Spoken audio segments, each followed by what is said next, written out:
अस्सलाम वालेकुम, welcome to my channel easy spicy cooking. आज मैं आपके लिए पकौड़े बनाने की इंतहाई आसान और डिलीशियस रेसिपी लेके आई हूँ। तो चलिए इंग्रेडिएंट नोट कर लें।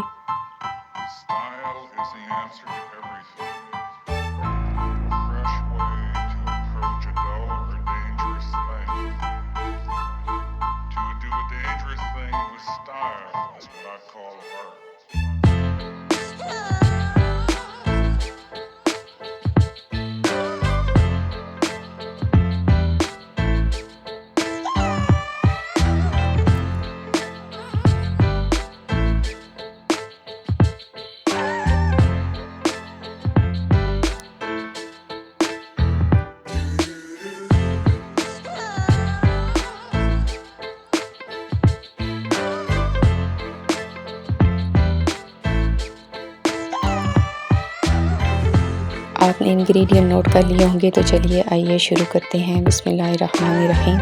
आपने एक बाउल में 1 पाव आलू कटे हुए शामिल करने हैं और 1 ही पाव पालक आपने इसमें ऐड करनी है। 1 ही पाव ऑनियन,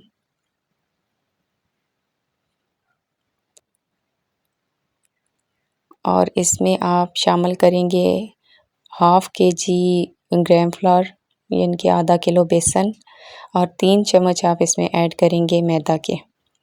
और स्पाइसेस में आपको चाहिए होगा लाल मिर्च कुटी हुई, ज़ीरा पाउडर, नमक, लाल मिर्च और क्यूमन सीड्स, खुश्क धनिया, ड्राई कोरिएंडर और कुटा हुआ खुश्क धनिया जो है कोरिएंडर पाउडर।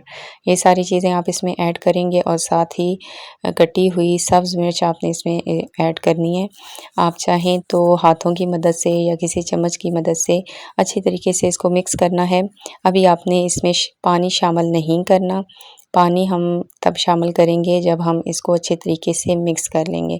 जब हम इसको हाथों की मदद से या चम्मच की मदद से अच्छे तरीके से मिक्स कर लेंगे तो फिर हम इसमें आधा गिलास पानी का ऐड करेंगे और हाथों की मदद से या चम्मच की मदद से आप अच्छे तरीके से इसको मिक्स कर लेंगे, इसको यकजान कर लेंगे। अच्छे तरीके से मिक्स करने के बाद ये इस तरह का एक थिक सा पेस्ट बनेगा। आपने इसको बहुत पतला नहीं करना, इसको आपने थिक ही रहने देना है, कुछ इस तरह से।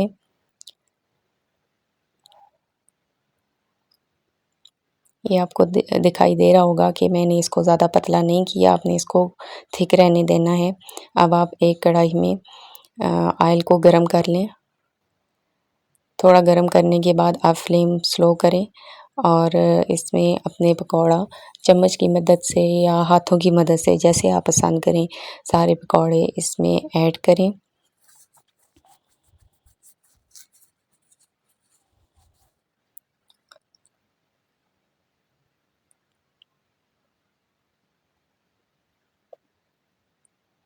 सारे पकौड़े ऐड करने के बाद जब लाइट ब्राउन हो जाए, गोल्डिश कलर आ जाए तो आप इनकी जो है वो चेंज करें, साइड को चेंज कर दें। जब ये अच्छे तरीके से दोनों तरफ से ब्राउन हो जाएँ, गोल्डन ब्राउन हो जाएँ तो आप इन्हें डिश आउट कर सकते हैं। तो ये देखिए हमारे पकौड़े अच्छे तरीके से बन के रेडी हो चुके हैं। बहुत अच्छा कलर इनका आया है। आप अपने पसंद के मुताबिक इनका कलर रख सकते हैं। कुछ लोग लाइट ब्राउन कलर पसंद करते हैं, कुछ लोग डार्क गोल्डन ब्राउन कलर पसंद करते हैं। आप अपनी पसंद के हिसाब से इनको डिश आउट कर सकते हैं और इसको चटनी के साथ या दही के साथ, दही में ज़ीरा ऐड करके आप सर्व कर सकते हैं। तो लीजिए हमारे पकौड़े बनकर तैयार हो चुके हैं। इंतहाई आसान और डिलीशियस पकौड़े बनेंगे। बहुत आसान रेसिपी है।